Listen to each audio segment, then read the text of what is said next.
Today we are working Psalm 18. In Psalm Magic, we use Psalm 18 for deliverance from all enemies, to protect the home, to protect from theft, for healing sickness, and it's one of the protection psalms. I'd like to use this for general protection.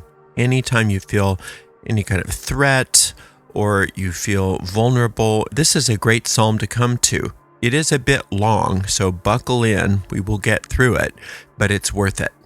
The way we work Psalm Magic is simple, easy, and effective. We take the psalm that we're working and we speak it out loud all the way through once. This is called an incantation.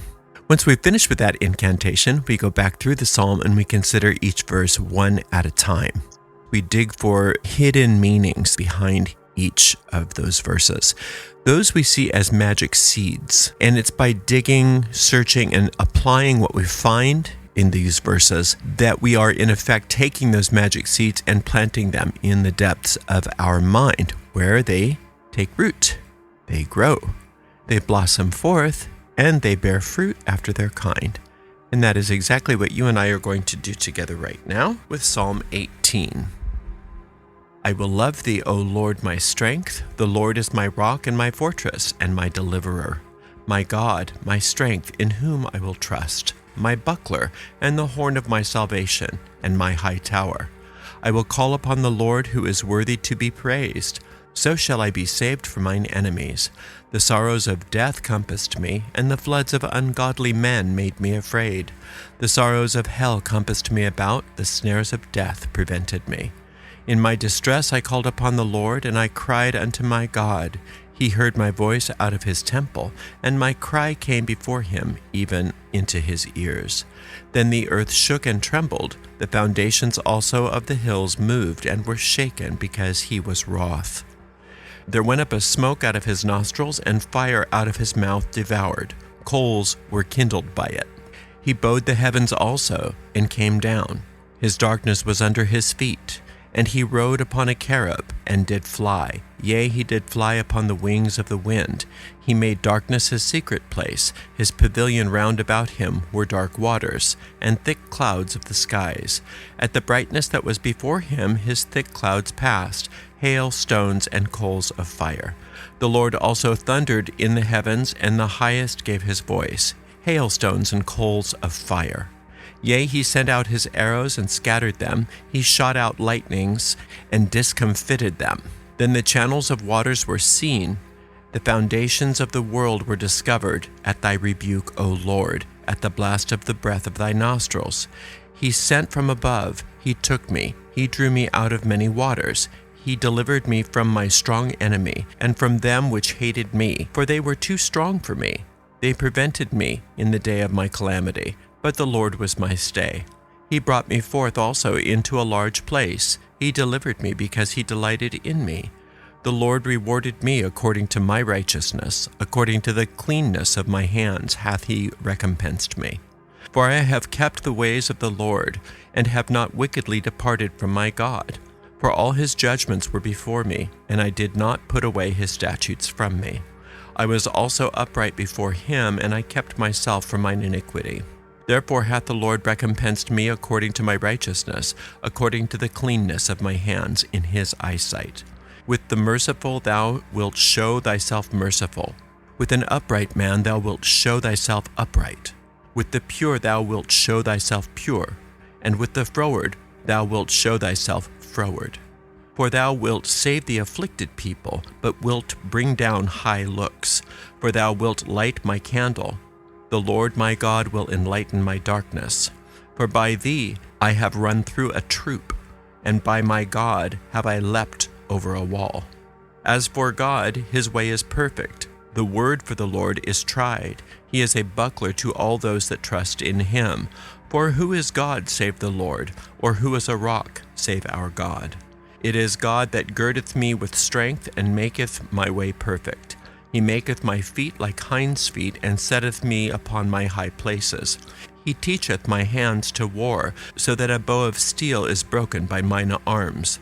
Thou hast also given me the shield of thy salvation, and thy right hand hath holden me up, and thy gentleness hath made me great. Thou hast enlarged my steps under me, that my feet did not slip. I have pursued mine enemies and overtaken them, neither did I turn again till they were consumed. I have wounded them, that they were not able to rise. They are fallen under my feet. For thou hast girded me with strength unto the battle. Thou hast subdued under me those that rose up against me.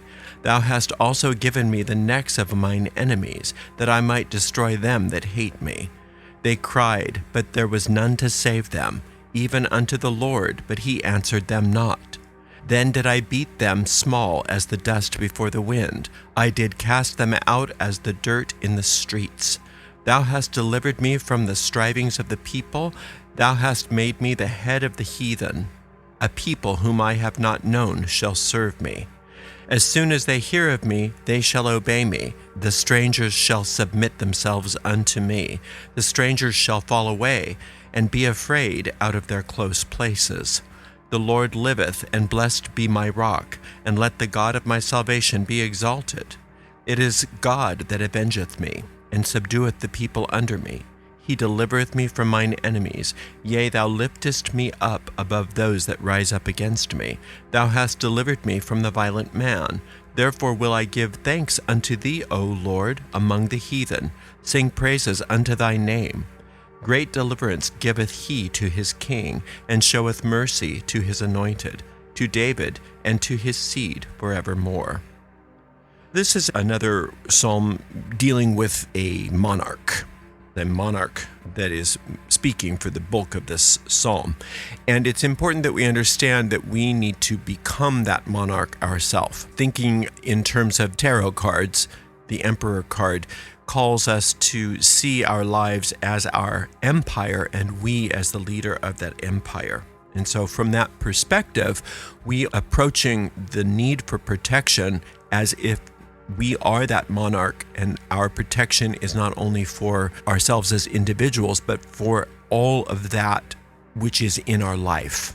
So our monarchy includes the people in our lives, our home, our business, our job, our car, all subjects within this grand empire that we lead. It starts out with, I love thee, O Lord, my strength. Strength in these ancient psalms is more than just being strong in your constitution. It's being strong in battle, being able to defend and being able to defeat an enemy. I will love thee, O Lord, my strength. I love the infinite. I love the one source, the one substance in all of the universe. And I'm acknowledging that one power, one source, and one substance is also that which is my defense. The reason why I don't need to be defensive, I have the Lord to defend me. The Lord is my rock and my fortress and my deliverer, my God, my strength, in whom I will trust, my buckler and the horn of my salvation, and my high tower. Now you could take that one verse and memorize it. And anytime you feel as though you are in need of protection, anytime you're feeling vulnerable, you can just say, the Lord is my rock and my fortress, my deliverer, my God, my strength, in whom I will trust, my buckler and the horn of my salvation, and my high tower. I will call upon the Lord who is worthy to be praised, so shall I be saved from mine enemies. It's through praise that we are protected. The power of praise is a mighty force of protection. Praise means to acknowledge something enthusiastically as good.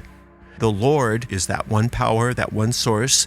The Lord is good. It is not only what will protect you, but what creates you. It's what gives you life. You want to praise that force, enthusiastically acknowledge that it is good. The sorrows of death compassed me, and the floods of ungodly men made me afraid. The sorrows of death are when we are focused on what is not. That's the ego's main game, to focus on what is not there, to focus on death. And the infinite only sees that which is. And so since we have this propensity to focus our minds from an egoistic perspective on what is not, we therefore are subject to problems. We are subject to vulnerabilities. But the infinite is not subject to those things. So that's why we put our faith in the power that is invincible, The sorrows of hell compassed me about. The snares of death prevented me. Again, this is our focus on what is not there. Hell, Sheol, in the Old Testament, is not a place of torment. It's a dust heap. It's the native nothingness out of which all the ego comes and is returned. And that is not where we belong. And when we start focusing on what is not there, start focusing on hell, we become entranced by this nightmare. And we are asking to be saved from this nightmare in whatever iterations it is appearing to us. And we are being very clear that the way we do that is to reorient our focus onto the infinite and not onto the darkness of what is not there. In my distress, I called upon the Lord, and I cried unto my God. He heard my voice out of his temple, and my cry came before him, even into his ears. So we're putting this in the past tense for two reasons. One reason is if you pray, if you affirm as if something's already happened, it speeds up the manifestation. So that's one way that the Psalms do this. But there's another way that they do this, and that is to think back. This is not the only time that you've been in distress and you were saved. This is not the only time when you've been feeling vulnerable and you were protected. So you want to think back to times before when you were saved in situations like this and realize it's the same power that's going to do it now. It speeds up your manifestation because you're putting yourself in line with that current rather than avoiding it by being distracted by the darkness of what's not there. Then the earth shook and trembled. The foundations also of the hills moved and were shaken because he was wroth. So the infinite looks like he's wroth because it's so different from what the infinite's will for us is. So whatever it is that's causing this need for us to cry out for protection is not in alignment with what the infinite's will for us is. So it appears as though the infinite's angry on our behalf. Now, anger isn't a true emotion that the infinite has, but it can appear that way, and it's a very satisfying image for us. That the earth trembles, and the infinite comes out and says, whoa, who do you think you're messing with, right? And on our behalf. There went up a smoke out of his nostrils, and fire out of his mouth devoured. Coals were kindled by it. So angry at this problem is what this image is. And that's a fabulous image of being protected by this infinite source of safety. And anything that doesn't look like what the infinite's will for us is devoured by this fire coming out of its nostrils. He bowed the heavens also and came down, and darkness was under his feet. The problems, the scariness, whatever it is that we're coming to this psalm about, that we're so afraid about, it's under the infinite's feet. The infinite has this. There's absolutely nothing we have to do except for get out of the way and let it happen. And he rode upon a cherub and did fly. Yea, he did fly upon the wings of the wind. So the infinite's taken this form for us to be able to see and is riding on one of its angels. He has made darkness his secret place. His pavilion round about him were dark waters and thick clouds of skies. The problem's not going to see what hit it.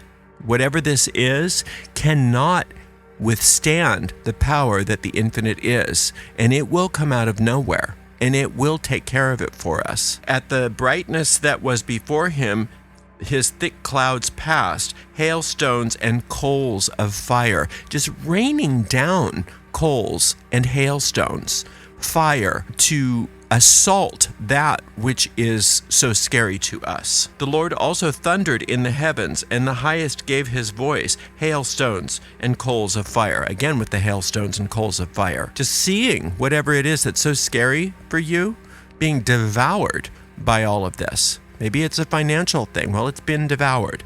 Maybe you're worried that somebody's going to attack you. That attack is devoured. It's not necessarily the person. The infinite's not going to attack one of its own, but it is going to attack the situation. The infinite's not attacking anything or anyone because it's not in the nature of the infinite to attack. But since it's so different, since the problem that we're trying to be protected from is so different than the infinite's will for us, as the infinite's will for us becomes manifest, it appears as though there's coals from heaven and hailstones and fire. It's a wonderful image to give us that feeling of security, giving us that feeling of safety. Yea, he sent his arrows and scattered them. He shot out lightnings and discomfited them. Then the channels of waters were seen, and the foundations of the world were discovered at thy rebuke, O Lord, at the blast of the breath of thy nostrils. Down to the very foundations of reality, are you being protected? Are things happening in a way that is shaking off all that threatens you or that appears to threaten you, so that you can have a visceral understanding of your safety, how safe you are? You can be very clear that this response from the infinite that appears so violent is simply a reordering of things. You know how sometimes when perhaps you ate something that was really bad for you, you get violently ill? It's not you getting violently ill and regurgitating that. That's the problem. That's actually the protection from whatever it is that you ingested. This is a similar thing. It's not that the infinite is a threat to anyone or anything. This is the response to whatever it was that was threatening you. It is being regurgitated. It is being destroyed. He sent from above. He took me. He drew me out of many waters. Wherever you are, the infinite's got you, knows right where to get you. And now that you're asking for help and giving right of way to this force, and have found that through this praise and gratitude that you are initiating this operation, the infinite just plucks you out of wherever the problem is. Wherever it is, I got you. I know right where you are. You don't have to worry. I never lost track of you, but I needed your permission. I needed your involvement. I needed you to initiate this. But since you have, and you're allowing me, let me help you. He delivered me from my strong enemy and from them which hated me, for they were too strong for me. The infinite does for us what we can't do for ourselves. So whatever this thing is that just seems so big that there's no way that you can help yourself, it's no problem for the infinite. And now, because we're doing our part properly, the infinite has the right of way to do its part for us. But it couldn't have happened without us working this formula of praise, gratitude, and permission. They prevented me in the day of my calamity, but the Lord was my stay. It doesn't matter how much resistance you've had in trying to get this problem solved on your own. It doesn't matter how many failures you've racked up. It doesn't matter how bad it was. It doesn't matter how many mistakes you've made. It does not matter. The infinite knows exactly what to do, and it's not a problem. There is nothing that's difficult for the infinite. He brought me forth also into a large place. He delivered me because he delighted in me. Again, you're not getting this done because the infinite's doing you a favor. The infinite's always going to be there for you. Always, no matter what. And it's only up to you to do your part in allowing for this relationship to thrive. But it always has to come from us. We always have to make the first step. We can't ever just sit back and say, I don't know why the infinite's not fixing this for us. It's because we have to make that first step. And in this particular psalm, what we had to do was acknowledge the infinite, praise the infinite, give thanks to the infinite, not because the infinite's ego needed to be stroked, but because that was our way of invoking. That was our way of turning on the faucet, was flipping the switch. And now we have to allow for the infinite to do its part, and we basically stay out of the way. The Lord rewarded me according to my righteousness, according to the cleanness of my hands hath he recompensed me. It's very important that the cleanness of your hands and your righteousness is not something that you have any control over. This is how you were created. You were created with clean hands. You were created righteous. So the more you are allowing yourself to live your life as if you are righteous, as if you are perfect, then you don't incur the karmic consequences through the law of cause and effect that then have to be cleaned up before you can get your manifestation. It's up to us to remind ourselves that anything that we do that incurs a problem in the realm of cause and effect is us acting in ways that are inauthentic to our nature. So we have to remind ourselves, I was created righteous. I was created pure. And I can't undo that, but I can create more illusion and more confusion. And that's what then the infinite has to pluck me out of. But the infinite recognizes me as I am, and that's righteous with clean hands. For I have kept the ways of the Lord and have not wickedly departed from my God. You couldn't if you wanted to. You couldn't depart from the infinite if you wanted to, but you can think you did. And that's when we get into trouble. So if we continuously remind ourselves that we are at one with our source, we are one with our source, we are righteous, we are perfect the way we were created, and so is everybody else. Even though they don't always behave that way, we can see through it. We can see through other people's behavior into their perfection. And when we do that, we are always on the beam of that protection. We don't need to be plucked out as much. But when we do fall asleep to our perfection, and we do fall asleep to the perfection of other people, and we do have problems, we always have a way out. For all his judgments were before me, and I did not put away his statutes from me. So the infinite always judges us rightly, and we always remember how to respond to any situation when we remember that we are connected and one with the infinite. Then we can be guided each and every step of the way. I was also upright before him, and I kept myself from mine iniquity. So your own iniquity you keep yourself from when you remind yourself who you are. You are royal. You are that sovereign. You are that emperor. And you get to act like it. Part of being a good emperor, in this case, is being constantly in contact with your source so that you know how to respond. You know what to do. You know how to be in your empire. And when things don't go well, if you go directly to the infinite to have things corrected, your success is assured. And that's what we're doing here. Therefore hath the Lord recompensed me according to my righteousness, according to the cleanness of my hands in his eyesight. The infinite's eyesight is not going to see things the same way that we do. The infinite only sees the truth. And from the infinite's point of view, there is no hail, there is no coal, there is none of that. That's not what's happening. The infinite's only seeing your righteousness. So anything that doesn't look like your righteousness looks like it's getting attacked. But that's an illusion. That's an illusion from the perspective of the ego mind, because the ego mind attacks. So it gets back what it puts out. As we learn how to relate only to the soul and our righteousness, our connection to the infinite, we are always protected. And all of our problems, all of these issues in the three-dimensional world get righted. And from their perspective, sometimes it looks as though there is coal raining down from heaven. With the merciful thou wilt show thyself merciful. With an upright man thou wilt show thyself upright. With the pure thou wilt show thyself pure. And with the froward thou wilt show thyself froward. The infinite appears based on the nature of the person perceiving the infinite. And that's because of our powers of projection. But if we recognize who we are as righteous and with clean hands as we were created, then the infinite just shows itself as the loving source that it truly is. There is no filter. We don't experience the hailstones. We don't experience the raining coals. We don't experience the fire from the nostrils. We don't experience any of that because we haven't projected that. We haven't been that way. We aren't coming from that perspective. So that's not what we're getting back. It's the whole idea of cause and effect and the boomerang nature of living in this world. What we put out comes back. That's the infinite's law. As we sow, so shall we reap. That wonderful wisdom and understanding gives us all the power.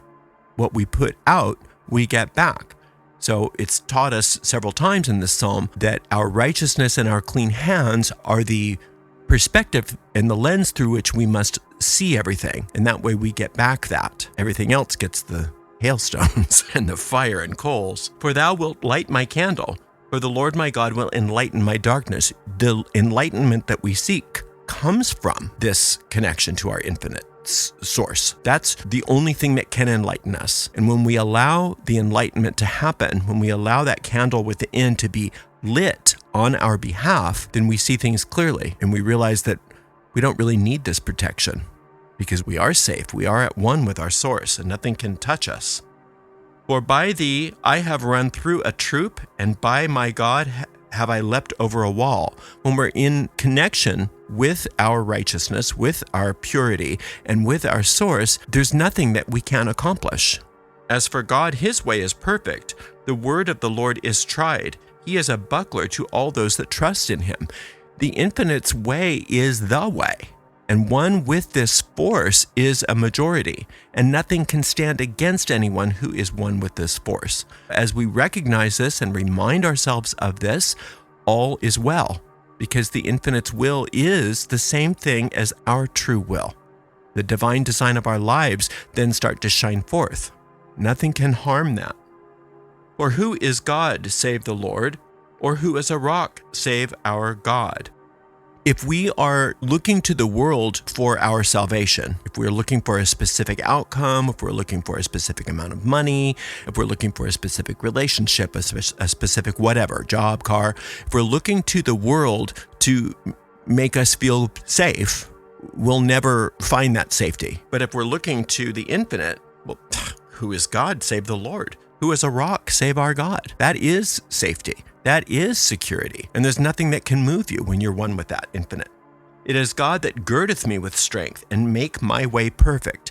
Makes your way perfect. I don't have to fear because I know that the infinite's with me, and I can walk one step at a time, doing what's right in front of me to do, guided, knowing that that force goes with me and makes my way perfect. I'm not going to think about my personal way. I'm going to think about my soul's way, which is the way that the infinite has for me and is the way that gives me everything I want in this world, because that is where all my talents are. That's where all my happiness is. That's where all my success is, my prosperity. And you know that. You know that when people are following their true will, that everything works out for them and they're very successful and very happy. It is God that girdeth me with strength, and make my way perfect. He maketh my feet like hinds' feet, and setteth me upon high places. There's no way that we could have gotten to where we're going to go all by ourselves, as little separate egos, trying to figure things out. But when we're at one with the infinite, and we're at one with our true will and the will of the universe, we can't help but be successful. It happens no matter what. Nothing can stand in our way. He teacheth my hands to war, so that a bow of steel is broken by mine arms. No matter what's in front of you, when you're allowing the infinite to guide you and lead you, it's as if these big problems that you've had are snapped in two by your fingers like a toothpick. Thou hast also given me the shield of thy salvation, and thy right hand hath holden me up, and thy gentleness hath made me great. The infinite's very gentle with you. It appears to be very severe to the problem. It's very important to differentiate that. The infinite's never going to be severe with you because you're its beloved. But to your problems, it will appear as though the infinite's extremely severe. Thou hast enlarged my steps under me, that my feet did not slip. When you are one with the infinite, you don't make mistakes. And when you do make a mistake, it's fixed because you remind yourself to go right back to the infinite, to undo the consequences of those mistakes. I have pursued mine enemies and overtaken them, neither did I turn again until they were consumed. So you don't have to give up. You don't have to make do in this world. When you're one with the infinite, if the problem's not solved, that's because you haven't completed it yet. It's not done until it's done. It's not complete until it's complete. The infinite's not satisfied until you're happy, so you don't need to make do. I have wounded them that they were not able to rise. They are fallen under my feet. All of your problems are going to fall into your feet, and you're going to walk all over them. They're going to end up being your strength. All of the problems are going to turn into opportunities for you. For thou hast girded me with strength unto the battle. Thou hast subdued under me those that rose up against me. When it's under your feet, that means that you get understanding. And that's your biggest takeaway from this, is that you're going to understand things differently. Because all of the problems that you've had, or the things that you feel like you needed protection from, then become your strength. Thou hast also given me the necks of mine enemies, that I might destroy them that hate me. These are your problems. These are the things that you're afraid of. They're not people necessarily. You're not going to break people's necks. We're clear on that. These are symbols. But not only are you going to be delivered from the problem, you are going to be master of the problem. You're going to be a master because of it. They cried, but there was none to save them, even unto the Lord, but he answered them not. The infinite's not there for darkness. The infinite's not there for what's not there. If it's not real, it doesn't reach the infinite's ears. The only thing that reaches the infinite's ears is that which the infinite creates. You have every right to this relationship with your creator, and your problems do not. Then did I beat them small as the dust before the wind. I did cast them out as the dirts in the streets. And it's no big deal. You're shaking off a rug. You're just shaking off a rug. You're sweeping your floors. Your problems that were so scary, you sweep it right out the door. And it's as if it wasn't even there, and you forget all about it. Thou hast delivered me from the strivings of the people, and thou hast made me the head of the heathen. A people whom I have not known shall serve me. Again, the problems then become mastered by you. And not only do you get out of the problem the thing that you're afraid of, but it becomes your strength. It's repurposed for your good. As soon as they hear of me, they shall obey me. The strangers shall submit themselves unto me. The stranger being those parts of your mind that were at odds with you are now being repurposed, and you're recognizing that those parts of your mind that were confused and that were listening to the ego mind are now re-educated and are listening to the infinite, and they're now serving you. The strangers shall fall away and be afraid out of their close places. So whatever this is that you've brought to the psalm that seems so threatening to you is fading away. It's fading like an apparition, which is exactly what it was. The Lord liveth, and blessed be my rock, and let the God of my salvation be exalted. Very important verse there. The Lord is life. Life itself cannot be destroyed, will never stop being, is eternal. And so are you, because you're a direct extension of that. And so as your rock, meaning the thing that you can depend on, you exalt it. You exalt this relationship with the infinite as your rock. You don't look to the world for your security anymore. You look to the infinite for your security, and that's reflected in the world. It is God that avengeth me and subdueth the people under me. So you don't have to be defensive. You don't have to talk bad about your problems or the people in your life. You don't have to get caught up in the hubbub of the world. In fact, that takes you away from this. It makes you more vulnerable to your problems. If you recognize that the infinite's got this and you don't need to defend yourself, that the infinite's doing it through you and for you, then you don't have to get caught up in all of the conversations around you about how bad everything is and how scary everything is and how unsafe everything is. Not to diminish what everyone's going through, but from a magical perspective, you need to disregard that and put your faith in the infinite, and the infinite will take care of all of that for you. He delivereth me from mine enemies, yea, thou liftest me up above those that rise up against me. Thou hast delivered me from the violent man. The world is very violent. The world is very scary.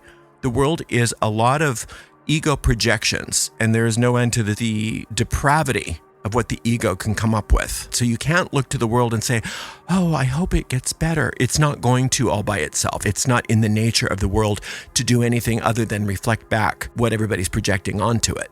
And people that aren't looking to the infinite are going to continually project onto the screen of space their own negative thinking. And that's just how it is. There's nothing you can do about other people's projections, but you don't have to be at the effect of the world, because you're putting your faith in the infinite. Therefore, you are always protected from these projections of the mass consciousness that we are existing in. He delivereth me from mine enemies, yea, thou liftest me up above those that rise against me. Thou hast delivered me from the violent man. The infinite's doing it. Therefore will I give thanks unto thee, O Lord, among the heathen, and sing praises unto thy name. I'm not waiting until everything's perfect. In the midst of the problem, in the midst of whatever has been so scary, I am giving thanks as if it's already happened. And that's the basic formula for all magic to be successful. You don't wait for the problem to be solved. You don't wait for the manifestation of the desire and then give thanks. You give thanks in the midst of it, because it's through that praise and gratitude that the manifestations occur. Great deliverance giveth he to his king, and showeth mercy to his anointed, to David and to his seed forevermore. David here is a representation of you as the monarch. Great deliverance giveth he to his king. So you're the infinite's monarch. You are the representation of the infinite. You are the emperor. And showeth mercy to his anointed. You are the anointed. You are David. You are the special one. And to his seed forevermore, because you are the seed of the anointed. You are the seed of the infinite. And you are here to shine You are here to prosper. You are here to grow. You are here to thrive. And the infinite has great plans for you. And so all of these problems that you need protection from, of course, it's the will of the infinite that happens, because you have barely even started to understand all of the greatness the infinite has in store for you. You just keep coming back to this psalm again and again, every single day, and eventually you're going to get a sense of peace and certainty that your spell is cast, that all is well. And as soon as that happens, that's when you know your spell has been cast. And you don't have to do anything about it. You just forget about it. You put it out of your mind and you move on to something else. Thank you very much for spending some time with me. Until next time, blessed be.